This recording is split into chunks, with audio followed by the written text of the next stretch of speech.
Good afternoon, everyone. Welcome to today's GPEC Virtual Series, our regional report. This is the 11th installment of our GPEC Virtual Series. Today's topic will cover how the hospitality, restaurant, and tourism industries in Greater Phoenix and Arizona have been affected by COVID-19. But before we get into that, we thought it was very important to take a moment here because of what's been going on in our community and communities around the country, around the globe. And you may have seen some social media posts, a statement released by GPEC on their social this week. So we want to take a moment and just reiterate that and words from GPEC saying that, you know, Greater Phoenix's diversity is our greatest strength. GPEC is committed to continuing to help build an inclusive community of which every person can be proud. And we must unite to face these challenges head on. And there is no doubt Greater Phoenix is greater together. And again, we thought it was important to take a moment here to acknowledge that. And if this is your first regional report, my name is Sperling. I'm the Managing Director of the Social Television Network. We are a local media company based here in Phoenix. We have a streaming network that has shows and segments dedicated to community growth, local leadership, and you will find if you spend some time there, if you download that app, that diversity and inclusion efforts in our community are a very common theme. And in fact, that's where our relationship with GPEC and their CEO, Chris Camacho, began. Many of Chris's segments do discuss that as well. So again, thank you all for joining us and taking a moment here to recognize that. I want to also talk about the next regional report that will be coming up. It'll be on the topic of the new workplace. That will be next Thursday. We are determining a time for that. I'd also like to announce that the GPEC Ambassador Program will be launching an event next week on Arizona's Water Blueprint in partnership with ASU. That will be an exclusive event for GPEC investors. So if you're not a GPEC investor but would like to learn more, please reach out to the engagement team at the emails that will be on your screen. Okay, back to today. Again, if you're not familiar, where we have some housekeeping items that we're going to go through. Today's webinar will last for approximately 1 hour. The audience members, thank you for joining us. You will be muted and without video. This webinar is being recorded and will be shared on the GPEC website and social media. You may submit questions using the Q&A feature at the bottom of your screen, but due to time constraints, we may not be able to get to all those questions. Should you experience any technical difficulties, as always, please just try to log off and log back on. That usually fixes it. And then we invite you to share the information on social media. Please feel free to tag GPEC and use the hashtag #GreaterPHXTogether where appropriate. Okay, let me introduce the amazing panelists we have with us today. Steve Chucri, President and CEO, Arizona Restaurant Association. Melissa Gogel, Vice President of Marketing, Tourism and Communications, Visit Phoenix. Kim Sabow, President and CEO, Arizona Lodging and Tourism Association. And Michael Stavros, Partner and Director of Business Development at Culinary. And Michael, I'm just going to refer to you as Stavros from now on because I understand there's too many Michaels in the world. So let me give you a brief intro before we kick it over to you. You are Partner and Director of Business Development at Culinary, an award-winning Arizona-based hospitality brand that grew from a single fine dining restaurant. In addition to their existing business hospitality services, Culinary also provides mobile emergency relief services to provide hot meals to first responders in rough conditions. And prior to joining Culinary for more than 10 years, Stavros worked in business development at the catering company Aramark. So Stavros, thank you so much for joining us, taking time out this afternoon, and we'll send it over to you for impact and some perspective on what's going on in your industry. Thank you so much. I appreciate that, and appreciate the long intro there. It's exhausting just thinking about all that because we have always found ourselves curious of ways to do more in the hospitality industry. I've always said that if you can survive for the first year in the hospitality industry, you're going to be a veteran because it just gets under your skin and you realize there's nothing else you want to do. And I've had the privilege of doing this now for over 20 years and been with Culinary now for 10 and a half. And I found my people here. It's been an incredible experience. But that same love and passion that I have for the hospitality industry has been tested for the last few months. It's my heart breaks for what's going on. But I'm resolved to help my team and my team to help me and help the community rise above this. So thank you, GPEC, for giving us this forum today to talk a little bit about how the hospitality industry and all of its aspects, tourism, restaurants, my amazing sector events, and other hospitality services have been affected. Yeah, Eric, to your point, we started out as a single fine dining restaurant called Michael's at the Citadel, for those of you who've been in the Valley long enough. And over time, we've just tried to figure out new and exciting ways to expand our footprint and to stretch deeper into the hospitality market, find new ways to provide the food and beverage experience that we're known for. And up until 2020, we were on an amazing growth trajectory. And the first 2 months of 2020, we were on an amazing growth trajectory. Then something happened in March, and a few things changed. And I had a bit of a surreal experience because I was at my industry's largest convention called Cater Source and the special event in Vegas on March 9th, when everybody's phone simultaneously started blowing up. And that's when the news was coming in and the information was coming in and the dreaded cancellations and postponements were coming in. In a matter of 10 days, our entire industry globally ground to a halt. We'd never seen anything like it. And I hope we never see anything like it again. But I gotta say, the most amazing thing about this, despite all of the challenges that are happening with it, you're seeing amazing development of people, of skills, of expanded portfolio of services. We're doing things and trying things that we before wouldn't have had to. Not that we never would have, we just didn't have to try them.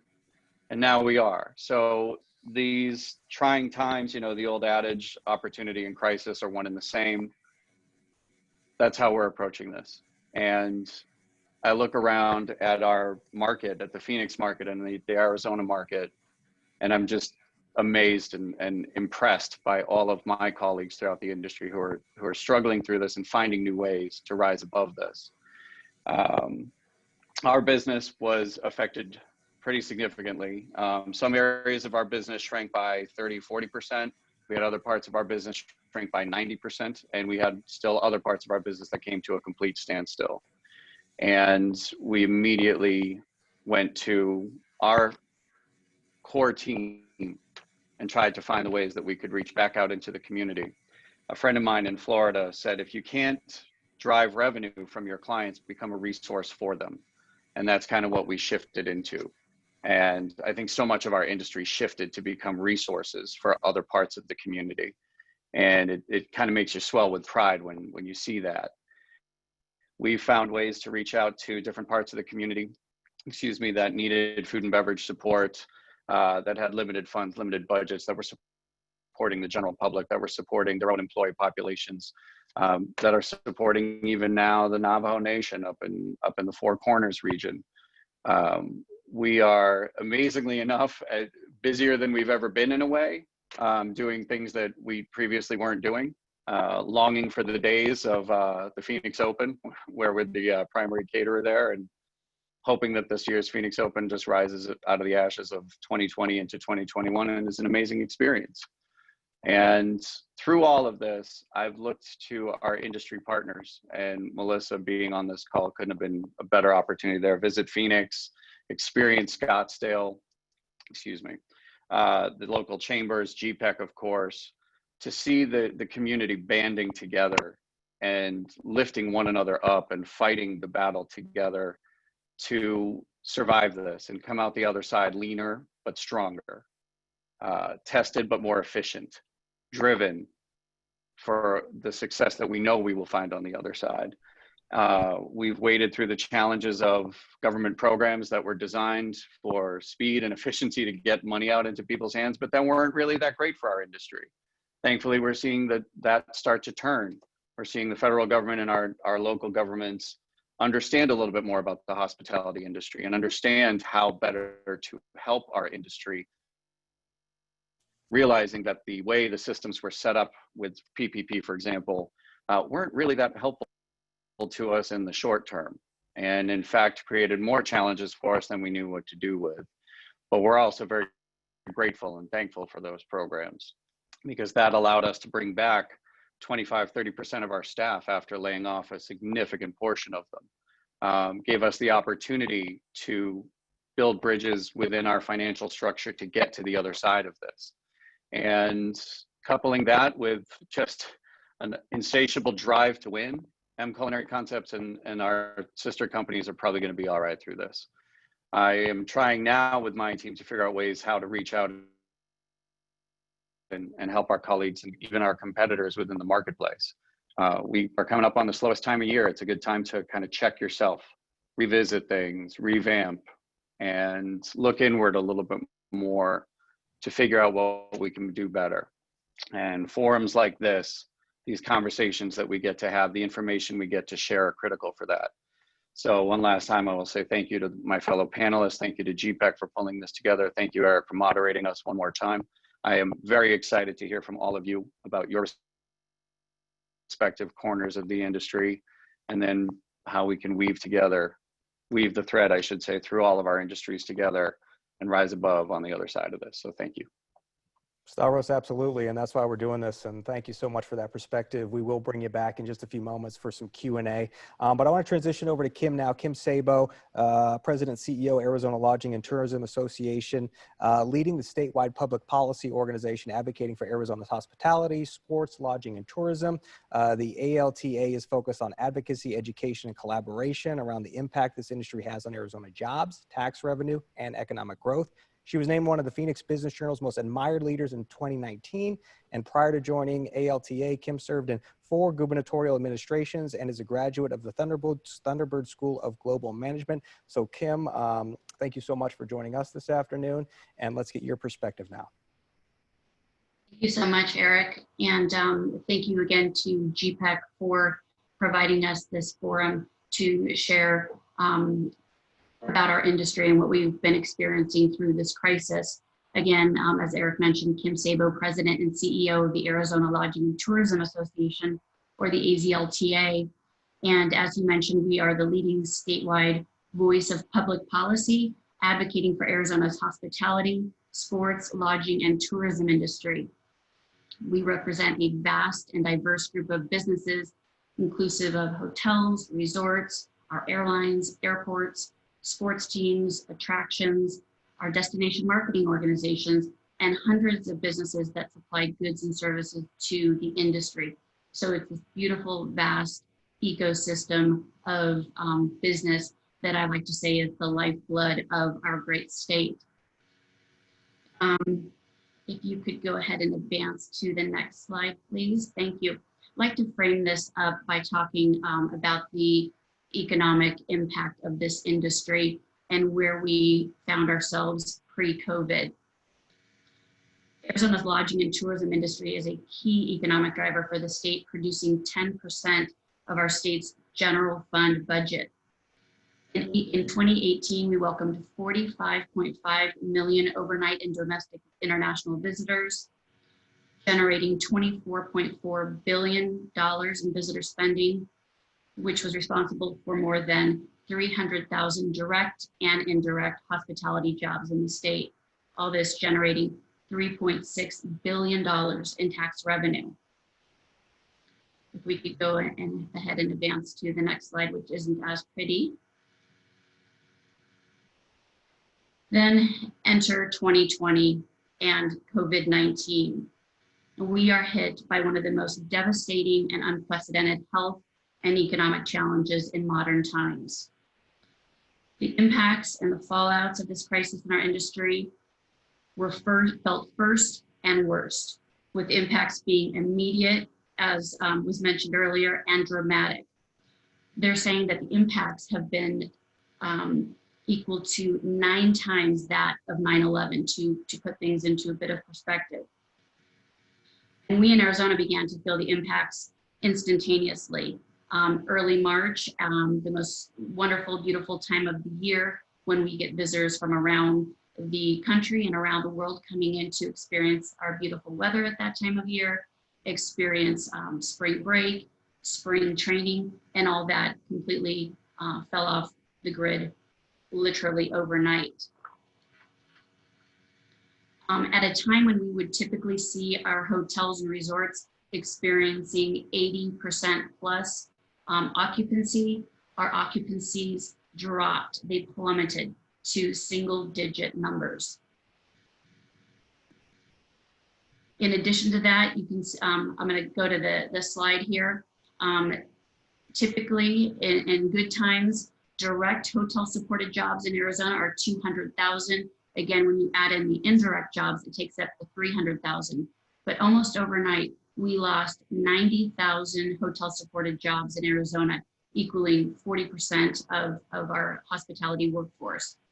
That also equaled a $2 billion loss in state visitor spending. So as you can see, the numbers were just devastating, dramatic, and it happened so quickly that we went into triage mode almost instantaneously. Go ahead and please advance to the next slide. So as the hotels and resorts begin to even consider reopening our doors, there's still a number of challenges that are going to be facing us. So as you all, I'm sure, have been following diligently, we're in a phased-in approach in Arizona with regard to reopening. And one thing that I would like to point out is that although hotels and resorts were not closed, because we have been considered essential services, we had no amenities to sell. So as we were hitting triple-digit numbers, it's very difficult to sell a hotel room without a pool to offer, or spa, dine-in restaurants, etc. So it was became very, very challenging for our hotels to stay open. And as a matter of fact, many of our businesses, hotels, from small to the largest, most iconic resorts in the state, closed. Many are now reopening with the opening of some of the amenities, and that has been a vital shot in the arm for our industry. But back to the function of the AZLTA and our role as the lead voice of advocacy, we advocate at both the state and federal level for policy proposals and policy initiatives to help our industry. And now, as we've learned, this is the most important time. There's never been a more important time to be advocating for public policy that puts our businesses in a position to recover and then also succeed. And I like to say we are an incredibly resilient industry that has rebounded from so many huge challenges. So I'm very optimistic that we will indeed rebound again, but it's not going to be without clear and deep challenges for us. Some of the things I'd like to quickly highlight that we are currently advocating for, things that the industry is faced with. We're advocating for liability protections for our businesses. So again, as we contemplate reopening, this industry is on the front lines with regard to welcoming visitors. And with that comes a lot of liability, if you will, welcoming guests back into our properties and also making sure that our employees are safe. Some other things I'll quickly move on. We're advocating for commercial mortgage-backed securities and flexibility with the PPP program, hoping to hear that there will be some additional flexibility because it has been a tricky proposition the way in which it was originally framed for our industry. We're advocating for the creation of a tourism marketing authority, or tourism marketing authorities, I should say. So it will be a bit of an industry self-help tool, if you will, to help us help ourselves as we recover. In addition to that, advocating for things such as additional investment into tourism promotion funding, because again, as we begin to recover, it's going to be incredibly important that entities such as Visit Phoenix, who is a very important member of ours as a destination marketing organization, is equipped and positioned to quarterback our state and in our destinations out of this recession. So very important that they're well positioned and financially sound. We can go ahead and advance to the next slide, please. Another thing that is of critical importance as we begin to recover and reopen in a phased situation is reestablishing consumer confidence. This is going to be of paramount importance, and conveying to consumers that we are indeed prepared to welcome them back and that our businesses are safe and clean is going to be of paramount importance. So what we did was we partnered with our national association, the American Hotel and Lodging Association, and on their Safe Stay initiative, which was a project where our national association collaborated with all of the major national brands throughout the country to come up with a list of best practices and guidance in coordination with CDC and that guidance to, again, ensure travelers that as they're beginning to consider booking vacations once again, or businesses looking at booking business travel, they have that level of confidence that the property or the business in which they're entering is indeed safe and clean and meeting CDC guidance, as well as guidance that's actually above and beyond that the industry has established. Again, this is an industry that is founded upon safety and cleanliness standards, and this program, AZSAFE+CLEAN, in partnership with the American Hotel and Lodging Association's Safe Stay, is taking this to the next step to, again, reinstill that consumer confidence that's going to be critical if we are indeed to enter a recovery period. With that, I would just like to close by saying that, again, this is such a critical industry. I like to say it's the lifeblood of our ecosystem from an economic vitality perspective. And I don't think that it's ever been more apparent than now. When travel stops, the economy stops. So we must reopen, but we must do it with health, safety, and cleanliness top of mind and a top priority. Thank you.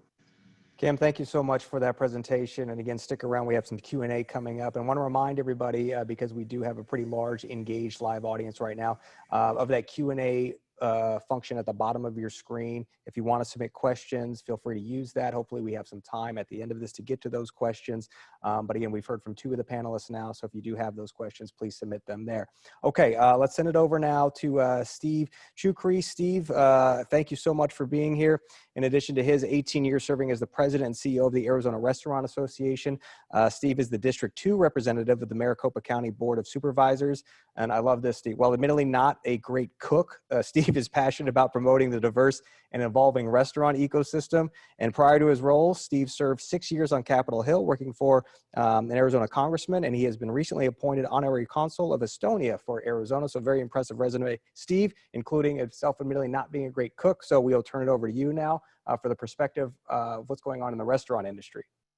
Hey, thank you, Eric, and I appreciate your comments early on at the outset. I think that's important for all of us to keep in mind. And I had an interview this morning, and they asked me that same question about cooking, and I said, I don't have anything that I like to cook because we don't cook. That's why we have Stavros, that's why we have Michael, that's why we have all these other folks, is because we're in the restaurant industry. Yep. But to Kim's comments, to Michael's, I'm not used to calling him by his last name. You know, this has been quite an episode for not only the country, especially here in Arizona, but for the restaurant industry as a whole.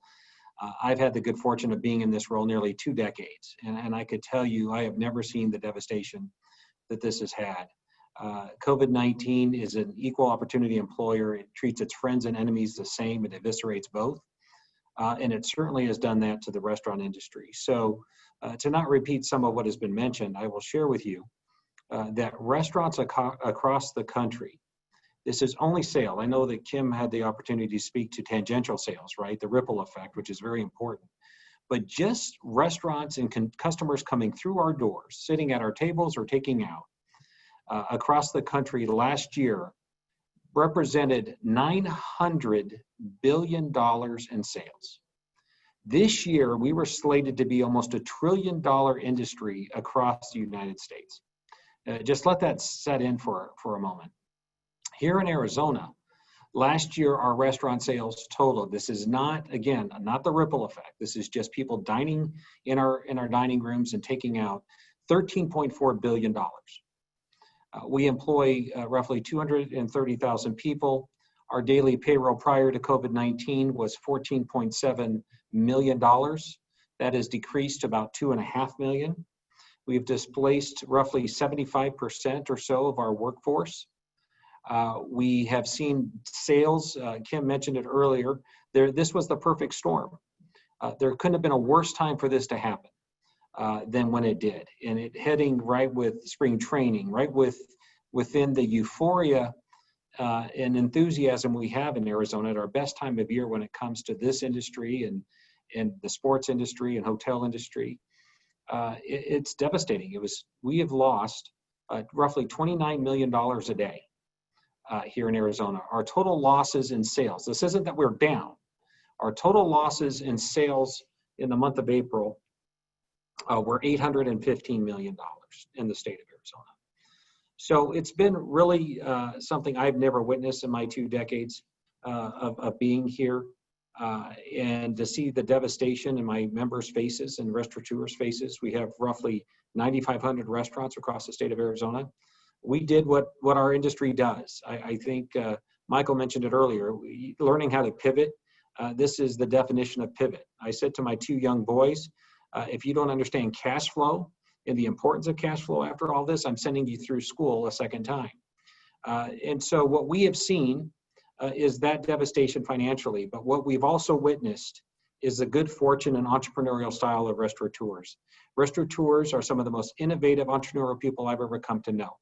I grew up in the car business. I'm a native of Arizona. My grandfather was the first licensed auto dealer in the state. I can tell you about cars, but restaurateurs, it's something that was purely amazing to see them act the way they have and still trying to serve people, still trying to be the food source that we are. People don't realize that. We are a major food source to seniors in our community. And how do we keep doing that? So very quickly, because I know we're going to want to get to questions, I will share with you, we stood up within 48 hours of having to pivot to takeout, ArizonaTakeoutWeeks.com, which was stealing the energy from our Arizona Restaurant Weeks that we do twice a year. And within a matter of weeks, we had over 750 takeout menus on our site, representing almost 1,500 locations across the state of Arizona. Very successful. We then launched Arizona Restaurant Strong, which was a $500 grant per person to those displaced workers I just mentioned, and tried to fund those grants within 48 hours of receiving the application. And we've given away over $350,000 already, just to displaced workers in the industry. Then comes the most important part, right? How do we reopen? Working with Governor Ducey and his administration to make sure that the restaurant industry is not a one-size-fits-all. And so we have worked very diligently with his administration to make sure that we can gain the public's trust, as again, Kim mentioned in their campaign of reopening hotels. How do we go about making sure that our guests feel not only comfortable coming into our dining rooms, but safe? And we've managed that well. Arizona ranks number 3 in the nation right now with strong success in reopening our dining rooms. So we're very proud of all that. And I'll leave you with this note. It has more to do with the hotel industry than restaurants, but I had the good fortune and have had the good fortune to sit on the National Restaurant Association board for 12 years now. And Dick Marriott sits on that board. And I was with Dick just a few months ago, and he pointed his finger in our face and he said, let's not forget, we are the industry of happy. And that's what we still continue to do in Arizona's restaurant community. We still are happy. You may not see the smile because we have to wear a mask, but please know we're smiling through our eyes. We're smiling with the food we present to you and the passion that we have as a restaurant community. Steve, thank you so much for that perspective as well. We will definitely bring you in just a few moments for some Q&A. We have some specific questions just for you, but let's go back to tourism now. Let's bring in Melissa Gogel, Vice President of Marketing and Tourism Communications at Visit Phoenix, where she oversees the organization's trade and media relations in addition to their advertising, marketing, and social media. So Melissa, we talked a little bit about tourism. Let's go back to you now for your perspective. Hi, thank you, Eric. Good afternoon, everyone, and a special thanks to GPEC for inviting me to be a part of this panel. I'm looking forward to sharing a little bit about the travel industry, how it's been affected by COVID-19, and what we're doing at Visit Phoenix to help bring about economic recovery for Greater Phoenix. I'll start with a quick overview of what we do at Greater Phoenix for those of you that might not be familiar with us. We are a destination marketing organization, and we're charged with driving meetings and leisure visitation to the Greater Phoenix area through our sales and marketing efforts.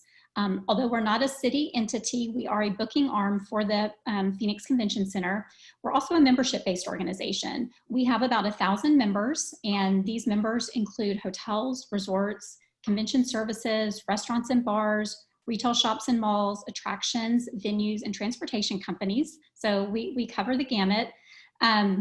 For the purpose of this presentation, I'll be sharing with you what we're doing in the areas specifically of sales and marketing, but I do think it's important to note that we also have departments that work with travel writers, tour operators, and travel agents, which are an additional segments of the travel industry. And we work to promote this destination as a desirable place to visit.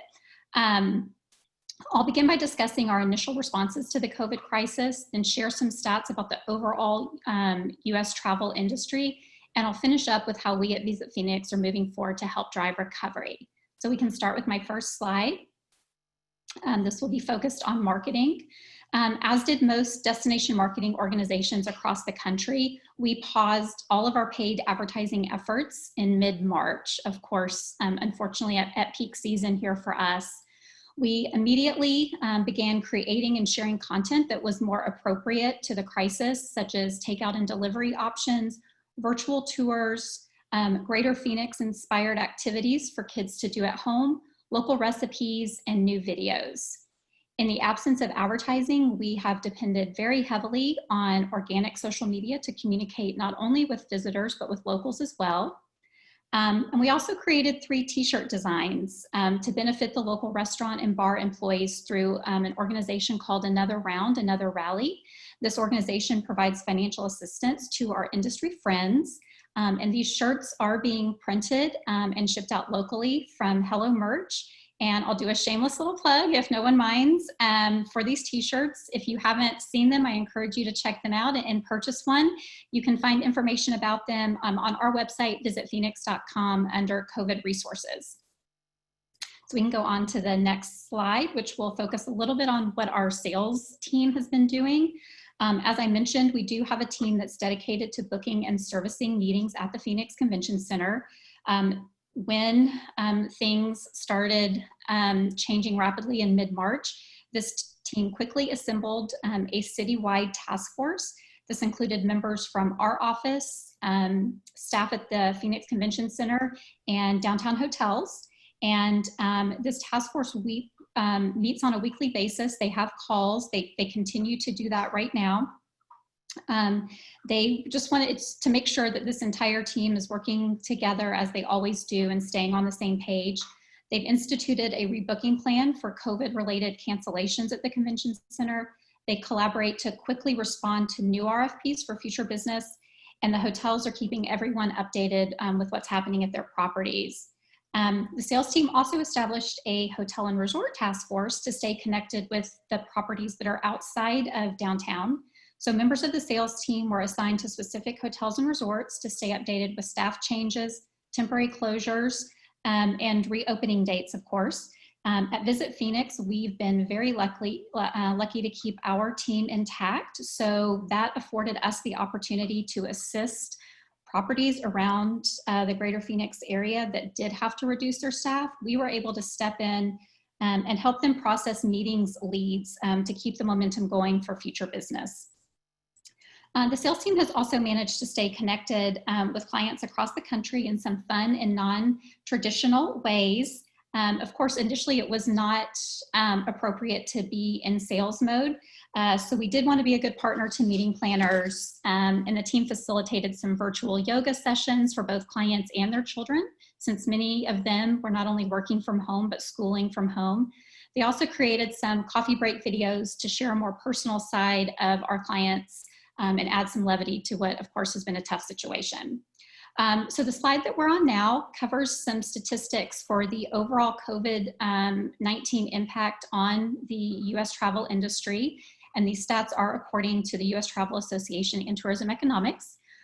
Before the coronavirus pandemic, the travel industry contributed $2.6 trillion to the economy and supported 15.8 million American jobs overall, 8.9 of those directly. The travel industry was clearly in a very strong place when this crisis hit. And comparisons have been made to this global pandemic versus 9/11 and versus the Great Depression. Due to the pandemic, the travel industry is expected to incur an economic loss of 9 times that of September 11th.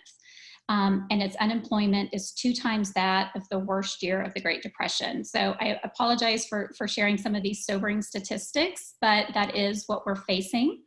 So with the next slide, I'm hoping to show that while we have been tremendously hurt as a travel industry, we are moving in the right direction. So again, these are some additional stats from the Travel Association and Tourism Economics that talk about kind of what we're seeing in terms of recent travel. So travel spending advanced to its highest level since March in the week ending May 23rd, experiencing a 13% gain from the prior week. National weekly travel spending rose from the previous week, reaching $3.4 billion, of course, aided by the start of Memorial Day weekend, as well as the continued easing of lockdown measures across the country. So this is all very encouraging. We're so happy to see it, but we do still have a lot of ground to make up. The travel economy measured 84% below last year's levels for the week ending May 23rd. And last week, Roger Dow, head of the U.S. Travel Association, estimated that it may take until 2022 to return to 2019 demand levels. So we can go on to the next slide. Now we'll get a little closer to home, and I wanted to share some things that we're doing at Visit Phoenix to drive future economic recovery and development. Leisure travel will return first, with the drive market leading the way. Our initial campaign will be focused on driving business back into our hotels and resorts from the Arizona market. We'll also be incorporating attractions and dining as those businesses do continue to reopen. The next phase will include drive market outside of Arizona, as many travelers will initially be more comfortable taking a road trip versus an airplane trip. And then phase 3, we will begin to incorporate short haul flight markets as people begin to be a little bit more comfortable with airline travel. And we have lost current convention business that did happen over, of course, the spring and has continued for the summer. But our future bookings do remain strong. So this is the really positive story that I want to share. Our sales team is on a path to achieve a consecutive successful booking productivity year, despite the challenging environment that we're in right now. These future groups will bring a much needed economic boost to not only downtown Phoenix, but the entire metropolitan area and throughout the entire state. For the near future, group business will return slowly with small to mid-sized programs leading the way back. And then we've got one more slide, I believe, and we'll continue with what is happening on the sales side. So again, some more positive news. We do have convention center business on the books starting in September of this year. And of the convention center groups that canceled due to COVID-19, we have already booked one of those back into 2020, and 6 others have been booked into future years. This business accounts for more than 30,000 room nights and more than 33,000 that was 30,000 room nights and 18,000 attendees. And then my final note is that the sales team is actively working on 11 additional groups that did have to cancel, and those would account for more than 52,000 room nights and more than 33,000 attendees. So I'll wrap it up. I know everyone is anxious to get to the Q&A, but I just hope I know there's a lot of upsetting news and sobering news about the statistics and what's happened to our industry, but just know that we at Visit Phoenix are here to help lead that recovery and bring that business back into our destination. Thank you, guys. And Melissa, thank you so much. And the questions are coming in, so I want to get to some of those now. Steve and Stavros, I'll bring you two back into the conversation. Now, Steve, I'll start with you. Maybe we can answer this, maybe we can't. At the beginning of the COVID crisis, it was estimated as many as 30% of restaurants that would close would not reopen. Are there any updates to that estimate, or is it too soon to tell?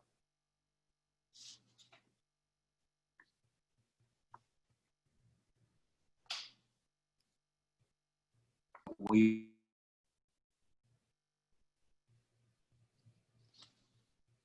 have seen about 9% closures so far. We expect that to climb into the double digits. So I'm sorry, you broke up a little bit. We had the mute issue. So you said 9% have closed, and you expect that number to go into the double digits very soon? Yes, that's correct. Okay. And then Stavros, a similar question, you know, are you seeing that the estimates that we talked about pre-COVID are sort of lining up with what we expected, or is the situation worse, better? What are you seeing? I think outside of the restaurant industry and the hotel industry and parts of tourism that involve, say, special events and off-prem facilities, we have just begun to see a little bit of attrition. We're seeing some competitors buying one another. So I think the number of companies will shrink. I think that we will see some businesses that are not going to come back from this. I mentioned being at my annual convention when this all broke out the week of March 9th. And by the end of that week, there were people flying home to close their businesses all over the country because they knew they weren't going to come back. The Phoenix market is kind of an anomaly in the national scene in that particular sector of the events industry, because we were already heading toward our slower time. We lost out on probably 8 weeks of solid high season business, but typically by mid-May, the events industry in the Phoenix market is on the decline.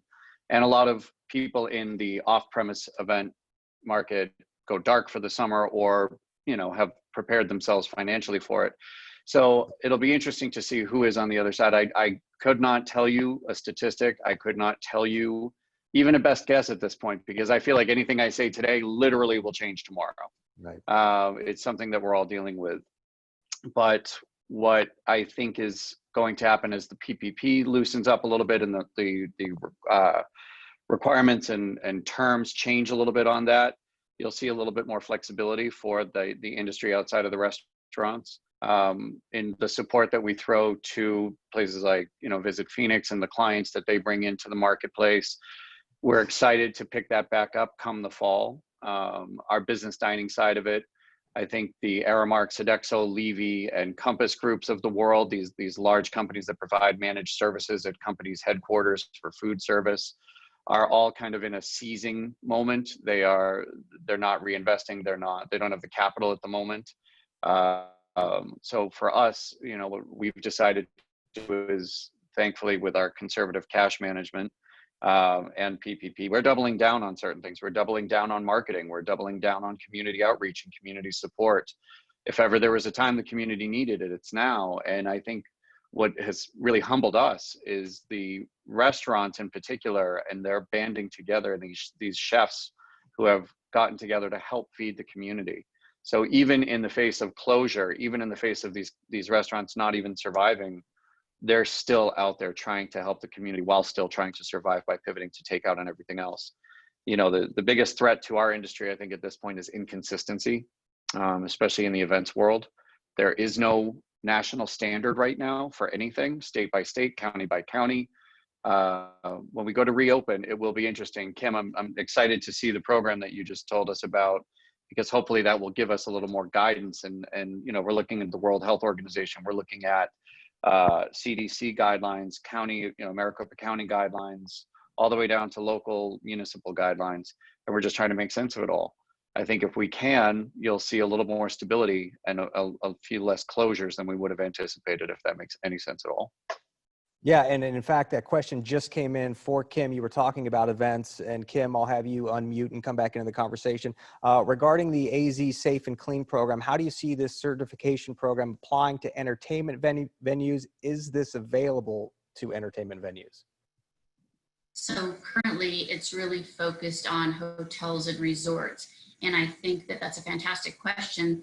And as Michael mentioned, one of the biggest hurdles and challenges is that things are so fluid and changing on a daily basis. So as the economy and guidance begin to loosen, and we see those larger, the number of gatherings of those individuals that are allowed to gather in one place at one time, as we see those increase, that's going to really dictate what happens with our events. But Melissa will be able to speak to this far better, but I believe our group travel represents 50% of the economy for this sector. So it's critically important that it's critically important, but we want to make sure that health and safety obviously is first and foremost. But as the guidance begins to ease, hopefully as the numbers for COVID are stabilizing and declining, we'll see those group events numbers begin to relax. And I think that's going to dictate a lot. A lot of the groups that book well in advance, and they need that time to plan. So I'm encouraged to hear that Melissa said that group business for the convention is back in September. So that's a very, very good sign.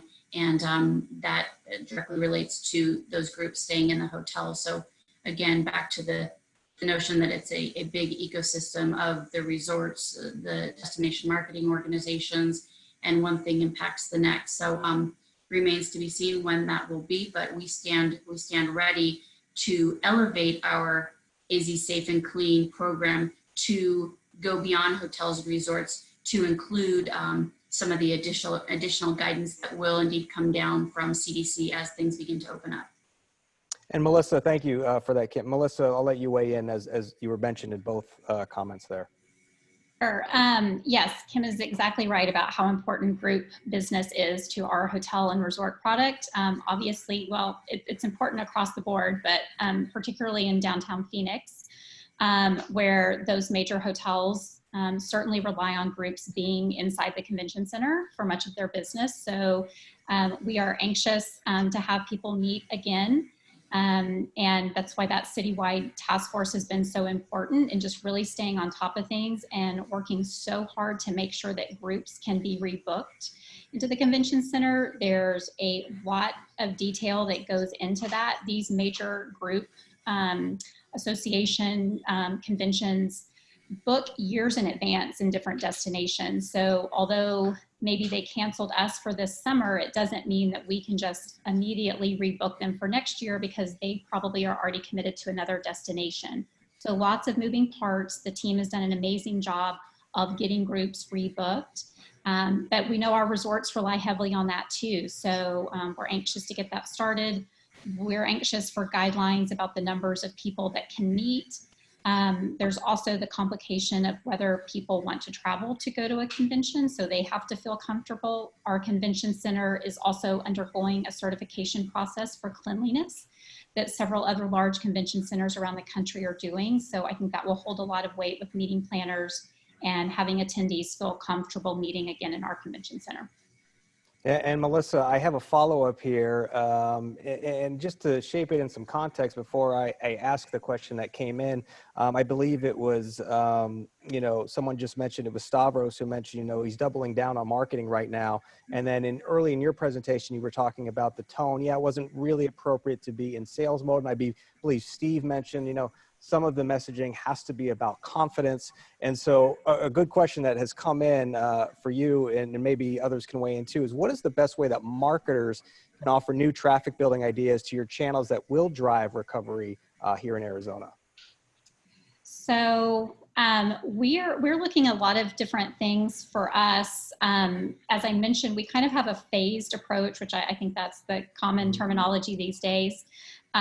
We want to make sure that not only visitors are comfortable coming here, but that the communities are comfortable having visitors come. So we have to weigh those against each other, which is one reason why we're starting with the state market. And we do know that we are relying heavily on our partners, the hotels, the attractions, the restaurants. The visitors that are going to come here are going to want to know what those cleaning procedures are. So we have actually instituted a process through our website with our members. So I don't know if anybody's out there listening as a member of our organization. We've made it very easy for our members to load their new enhanced guidelines onto our website, so that when a visitor is looking at their listing, they can immediately have a link to what that process is. Again, making people feel more comfortable. From our perspective, we're going to be rolling things out with social media first. That's going to be a great way for us to test sentiment.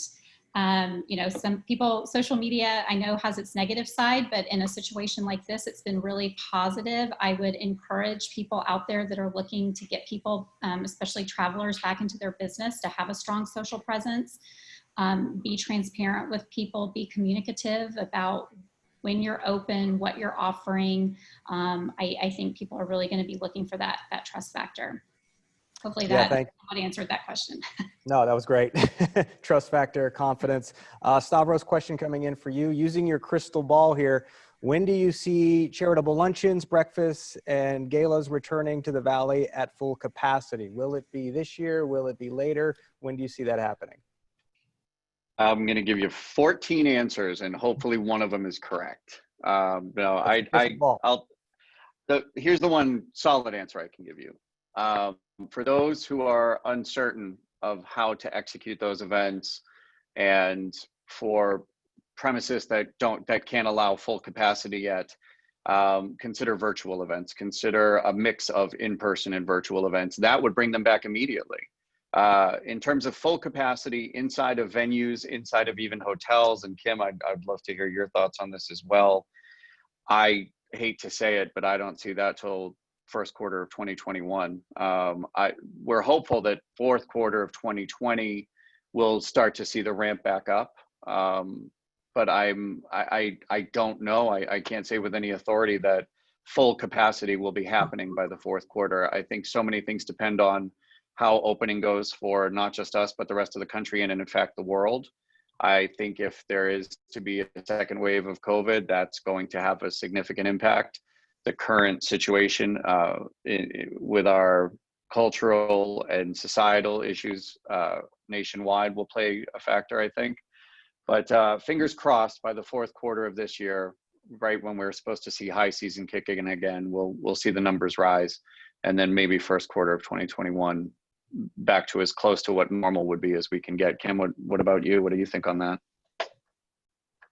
So I'm going to give an additional 14 answers, and maybe somewhere between your 14 and my 14 we'll come to the right answer. Maybe it will require a few more, but that is the biggest challenge, is that there are so many unknowns. This is unprecedented. And when you're talking about a health challenge that is unknown, it represents a whole new set of challenges. I will say I'm optimistic from Arizona, the way that Arizona is positioned.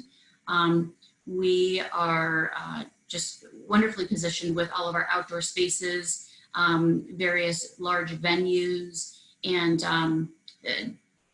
our resilience and our ability to welcome visitors and do it in a very innovative way. When asked about what it will look like moving forward, I will say that we've got some amazing AV companies that work within all the hotels and resorts, and they're coming up with some very innovative ways in which to conduct meetings with spacing and new technology, new options. That, coupled with a lot of the open spaces that our larger resorts have, and the beautiful weather that we enjoy, I think we're positioned very well, and I'm optimistic for Arizona's chances. And I think just go ahead, Stavros. If I could, just one comment on that. I think for us, at Culinary, my partners and I and our executive team, we're not really looking. We threw out the forecast. We threw out the budget for 2020. I mean, it's just gone. We're living on a cash flow report. What we're doing, since we can't predict, and I don't have a crystal ball. I wish I did. Since we can't predict with any real authority or even comfort, we're just playing scenarios. If A, then B. If C happens, we'll do D. If E happens, we'll do F. It's time consuming, but that's the best advice I can give anybody especially in the offsite events industry, but in the hospitality industry, it's an if then situation, and be prepared for as many contingencies as you possibly can. And when you see the trends going a certain way, react quickly and have a plan in place already for it.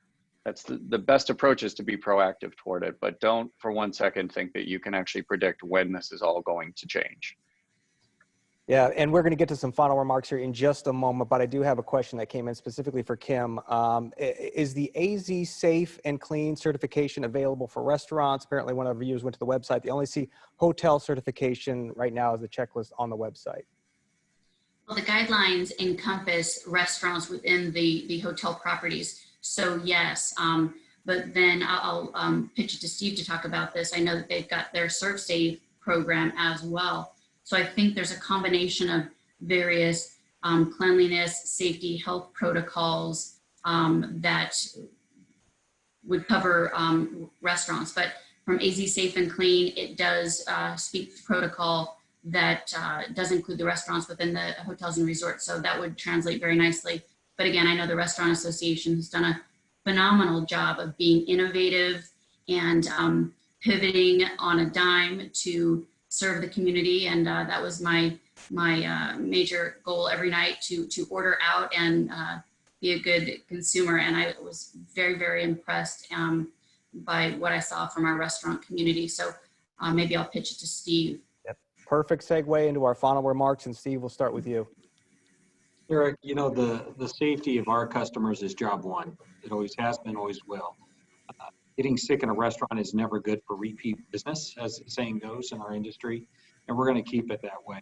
It was important for us to make sure that our reopening guidelines weren't overly strict, because one size fits all for the restaurant industry simply does not work. So what we're seeing in restaurants is what I would hope to see, and that is our dining room starting to fill up. Just 2 years ago, the restaurant industry became the most trusted industry in America, knocking out technology, which has held that spot. And what I say to my restaurateurs is, with opportunity comes responsibility. So if you're not ready yet to return to a dining room, we encourage you to still dine in, but still bring out some food from your favorite restaurant. And we're ready to welcome you in our dining rooms when you feel comfortable and safe to do so. Perfect. Thank you so much, Steve. Melissa, let's send it over to you now for some final remarks. Okay. Yes, I will just encourage everybody. I know there's a lot of talk about how people can help the travel industry get back up and running. So we are so fortunate in this city and state to live where we can truly staycation. And so I just strongly encourage people, if you haven't done it yet, check out deals that are happening at our local hotels and resorts. We have many of those on our own website. But, you know, take some time away for yourself, with your family. I know we're all a little tired of looking at the four walls in our own homes. So now that the pools have opened back up and spas are opening back up, you know, golf stayed open. So there's lots of experiences that you can have locally here to help the economy get going again. Several of our major attractions are beginning to open again. The zoo, the Heard Museum. The zoo, I've got to give a shout out to. They were so innovative with their Cruise the Zoo program, where you can actually drive your car through the zoo instead of walk through it. It was so popular that they're going to continue that through the summer. So if you've got, you know, kids you need to get out of the house, I would offer that up as a great suggestion. But those are just some small things I think that we can do here locally to support such an important industry in our community. Thank you. Thanks, Melissa. Kim, any last thoughts? Just to build on what Melissa said, Melissa, great comments. Would like to encourage everybody to enjoy a staycation and compliment the Arizona Office of Tourism. They've launched a Rediscover Arizona campaign highlighting amazing treasures that we have throughout the state. And I think that if everybody stays and enjoys and visits a new corner of the state that maybe they haven't visited before, that will be a huge shot in the arm for us and will help this ever so resilient industry rebound even quicker. So thank you. Thank you. And Stavros, some great perspective all afternoon. Some closing thoughts from you. I think really to echo everything that's been said, I'll sum it up with this. Support the organizations that are working hard to support the hospitality industry. I'm looking at representatives of 3 of the most passionate, powerful organizations in our state right now, who are so committed to helping us revive our industry. Kim said it at the beginning in her slides. I mean, a $24 billion industry is on the line here. And we are banding together as much as possible to make it happen. So yes, have a staycation. Yes, dine in, take out. Hey, and if you want, book a catered event for 10 people in your home. We'll be more than happy to show up and cook that for you. You know, but it really comes down to, how can you integrate hospitality services, whether it's food, dining, rooms, how can you integrate that into your own life and your own enjoyment and your corporate life as well? Find ways to support us. We always have been and are more than ready here to support all of you as well. So thank you in advance for anything that you can do to support our industry. And panelists, thank you so much. Before I let you go this afternoon, we are going to do a screenshot in just a few moments, but I want to remind the audience that our next regional report is going to be on the topic of the new workplace. That will be next Thursday. Again, the time is to be determined in the near future. Just look for that invite. We also want to announce that the GPEC Ambassador Program will be launching an event next week on Arizona's Water Blueprint in partnership with ASU. That will be an exclusive event for GPEC investors. And again, as I mentioned at the top of the show, if you're not a GPEC investor but would like to learn more, please reach out to the engagement team at the emails on your screen.